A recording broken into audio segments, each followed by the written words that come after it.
Recently, a client decided to leave everything he had outright to his two very successful sons. He said he didn't want to control his kids from the grave, and there was no talking him out of it.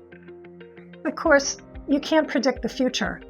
After the client's death, one of his sons was sued on a non-compete. He was unable to settle the lawsuit against him because all the money his father had left to him was now accessible by that lawsuit creditor. If you're in the sunset of your years and, like our clients, have substantial assets that you want to stay in your bloodline, over the next few minutes, I'm going to share with you how you may assure that occurs.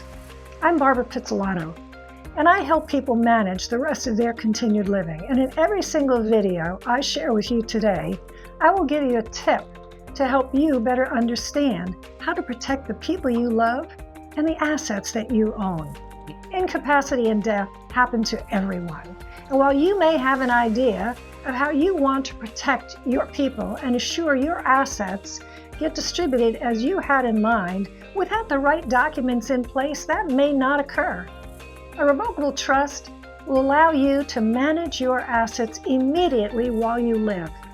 During your incapacity, your successor trustee will be able to manage your assets for your benefit during that incapacity, and after your death, distribute your assets as you have instructed in your revocable trust. Your revocable trust is your trail map of continued living.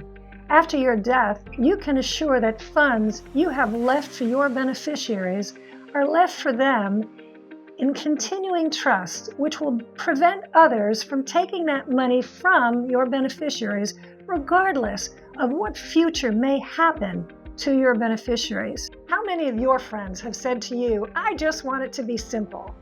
I just want to put beneficiaries on my bank accounts," or "I own everything jointly with my wife, and we won't owe any federal estate tax when we die, so why should we do any planning?" It's simply not enough to put beneficiary designations on accounts. First, you must drop dead before anyone can access those funds, unless your bank accepts a power of attorney, and fewer banks are accepting powers of attorney. Let's say you do drop dead. What if your beneficiary is in no position to receive those funds at that time because they are incapacitated, or maybe they're getting a divorce, or they're in the middle of a lawsuit when that judgment creditor can now access that money? Or even worse, you have several accounts and several beneficiaries that you had wanted to treat equally, but now, because those assets have been affected differently during their investment period, you're going to wind up treating those beneficiaries differently. You planned so much in your life. Why would you want to make your beneficiaries feel as if they were an afterthought by treating them so haphazardly? After all, estate planning is not about your stuff. It's about your people. A revocable trust provides asset protection after your death for your loved ones if you leave their money to them in trust for their benefit. The trust for their benefit is irrevocable, and their creditors will not be able to take the money from them.